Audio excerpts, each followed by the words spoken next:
What's going on, everybody? Psych Perspectives, giofvcks. And in this video, Mercy, he chilling out here with me. We on the patio, the balcony. Yeah, big boy. So it's Election Day Tuesday. I encourage everybody to vote. Vote locally, vote statewide, vote federally. However, I understand that everybody doesn't vote. I understand that that's not everybody's cup of tea. And I also understand that voting isn't the end-all, be-all. But if you can, if you want to, I strongly recommend that you do. Cast your ballot and vote. So, now that that is out the way, be safe out here, y'all. Be safe, be careful, and be aware of your surroundings, all right? Sending you all love, peace, and blessings. So let's get into the topic of the video. Hush. Let's get into the topic of the video. So this video, I'm going to be discussing narcissism and triangulation. So especially in a family setting, hush, in a family setting, this definitely needs to be highlighted, because a lot of times, and I've talked about this before, but I'm just going to highlight it on this video. A lot of times when we're talking about narcissism,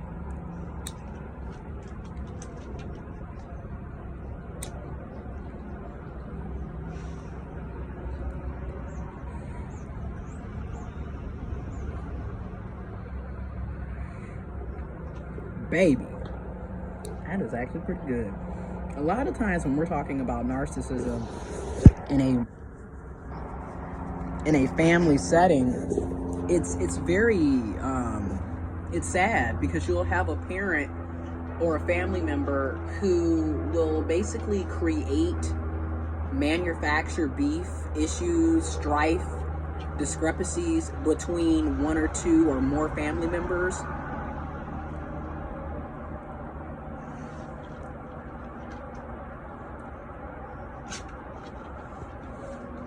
And what ends up happening is you'll sit up and you'll have a parent, for example, who will love and care and give all the love and attention and affection to one child, while disregarding, disrespecting, and basically acting like the other children that are in the family don't exist. And this is where you get the golden child and the scapegoat.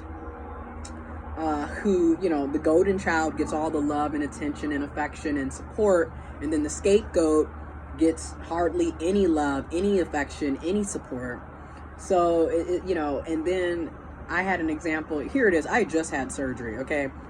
I am 8 days out of my surgery, okay? I had my surgery October 26th. It is November 3rd, okay? 8 days ago. And here it is, my grandmother in true narcissistic fashion. This is why I said you really have to just pay attention to the shit that these people do. And I'm going to express it, and I'm going to continue to talk about it. She's like, well, I got to get my grocery shopping. Da-da-da-da-da-da. Now, mind you, I came into Flint October 25th, the day before my surgery. Okay, I try to come once a week, but because of my surgery, I can't drive for 3 weeks. So I have an additional 2 weeks until I can drive.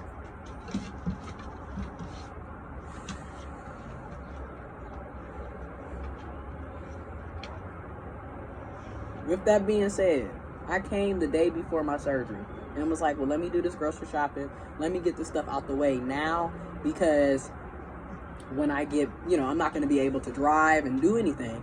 So let me do this now. But when I came, she was like, oh, don't worry about that. Don't worry. It's okay. So instead, I just went, I finished washing clothes, and I went and got her a KFC dinner. Okay? Got her a KFC dinner, and then headed out to the other house to see my mom and uncle. Well, I had already saw my uncle. My uncle was at the house when I got there. We talked. We chopped it up.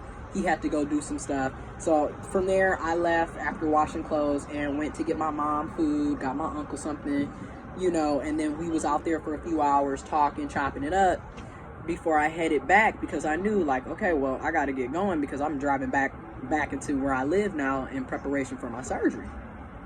So fast forward, I was very conscientious of not having my family at the hospital for various reasons, or at the place where I had my surgery, for various reasons, because number one, COVID-19 is still here. It is still real. We are in the second wave and the cases have skyrocketed. People are dying. This is real. So I didn't want them, potentially getting affected, getting sick, or any of that. I didn't want anything to happen to them, so it put them at risk. So I stayed away from it. I'm good. I stayed away from it. And so I was very lucky, blessed, privileged to have a really nice roommate, friend, and caretaker who was able to take me to my procedure, and stayed the entire time, took me home, and has essentially been my caretaker for the past 8 days. So, shout out to Gage. Good vibes with Gage, an amazing individual, an amazing person. Thank you. So, I didn't, I didn't include my mom, didn't include my grandmother, didn't include my uncle, because again, it was about their health as well. And then two, mentally, it's just, again, my family is dysfunctional and toxic. And, it is what it is. And I'm a product of that environment. So I'm also dysfunctional and toxic. Hence why I've been in therapy for over a year. Shit, it is now November. So November 5th will be a year and a half of therapy and counseling and self-care journey. And, it takes a long time to heal from over 2 decades of bullshit. Okay? Let's just keep it real. This is a lifetime journey. So you got that going. So I didn't want to deal with that. Now, Granny is one of those persons who will keep calling and nagging. She doesn't understand people's boundaries. But again, this is what narcissists do. They don't respect your boundaries. They don't respect you.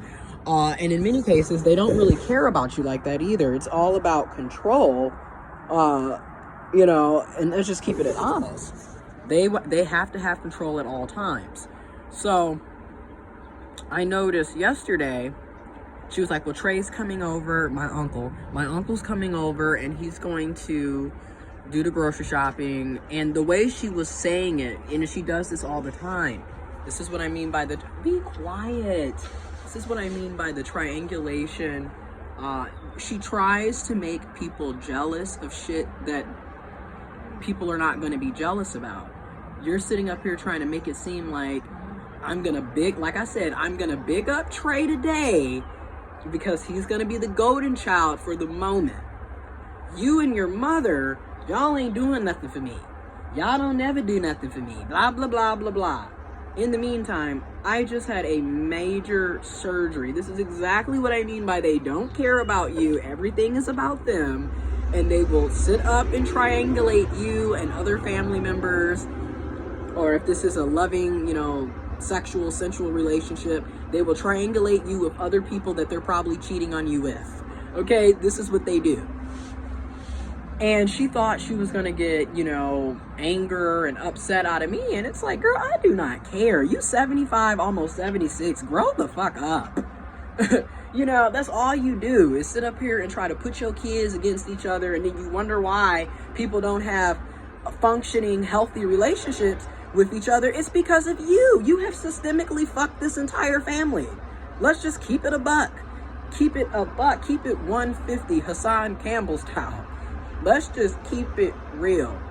And I've been caught on to this. I've been caught on to her bullshit. Once I got into therapy and counseling and started recognizing what the manipulation tactics were being used against me, my mom, my uncle, the family, whoever she talks to, this is what she does. Just like all of a sudden, when my other older cousin, more like great uncle, when he passed away, it's so sad. Rest in peace, Johnny Ray. That's crazy. It's going on 3 months. It's crazy, man. Rest in peace. He passed away, And all of a sudden, another friend of the family comes into the picture, and every time you turn around, now here's Granny. Well, one thing about it, she'll go and do my grocery shopping and do things for me and put my mail in, because, you know, you can't do and da-da-da. And it's like, hello, I moved an hour away. I'm not coming home every day to do little shit for you. Again, always trying to make somebody feel bad, trying to make somebody feel guilty, whatever. That shit don't work. Don't nobody care about that childish, manipulative, toxic shit anymore. Okay? So anyways, so then last night she had sent the text and was basically, you know, Trey did this, Trey did that. You know, I was just so thankful. I just wanted to let you know. And it's like, why do you need to let me know? How is that any of my concern? And again, you're trying to make people jealous in a typical fashion. In the meantime, I had already asked my uncle to get their groceries either yesterday. I told him you need to do it Monday or early morning, early afternoon Tuesday, so you do not have to be out here in these streets after the election, because it's going to be dangerous. And I don't want any of y'all trying to figure out how you're going to get food in the following days. Just get them at least a week or two worth of food. I had already asked him about that. She didn't even realize me and him had already had this conversation. But you see what I mean by you toxic, childish. Again, they have their emotional stability, their emotional intelligence is literally at the stage of a 5, 6, 7-year-old. You know, everything is about them. They don't get their way. Trying to put people against each other. Just horrible ass people. And like I said, trying to manufacture some shit that isn't there. Again, your toxic ways are not working anymore because I am healing and moving the fuck on. This is why I got away from you. I don't care anymore about you and your bullshit. I'm gonna always love you and look out for you and care about you, but I'm gonna love you and look out for you and care about you from a much needed distance. Okay? Healthy boundaries, baby. Healthy boundaries. But that's what I'm talking about. The triangulation, you know, and like I said, I don't pick up when she calls the vast majority of the time, because the vast majority of the time it is her complaining about somebody else. Because if you notice, they never have anything to talk about. The only thing they want to talk about is gossip and garbage about other people. And basically, woe is me, everybody out to get me, and let me tell you what such and such is doing. Don't nobody want to hear that shit. And then she purposely says shit to catch you off, to make you upset. That's all they do. They want to see you unhinged and angry. That's why I hang up the phone. I do not care, and I do not pick up, and I do not respond to her text messages half the time. I don't give a fuck anymore. You know, that shit is played out. It's played out, and this is the triangulation that happens in the family setting when you're dealing with these toxic ass individuals. And I just wanted to share that. Because a lot of people, when they're talking about narcissistic abuse, it's always in a like committed relationship, sexual relationship, significant other relationship, and very so often do you hear people talk about these narcissistic mothers, grandmothers, fathers, grandfathers, parents, family members. And I want to try to, you know, definitely express that, because it took me going through a toxic, narcissistic, emotionally unavailable, one-sided situation, entanglement from hell in 2018 to realize, damn, you've been around these toxic ass people your entire life. He wasn't the first person. In many cases, your family members, your upbringing is what sets you up for failure or success or difficulties. Okay? It all starts at home. Your first abuser is probably somebody that you know at home.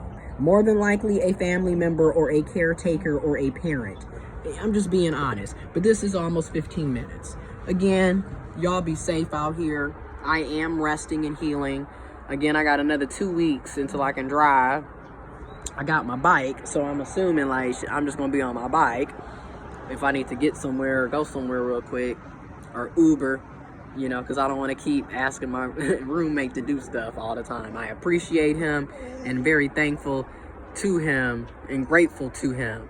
But But I like my independence. Let's just keep it a buck. I like my independence. But what's crazy is I can't lift more than 5 pounds. So it's like, how the hell am I supposed to get my damn bike down? I'm telling you. Anyways, so y'all be safe out here. Be careful. Be blessed.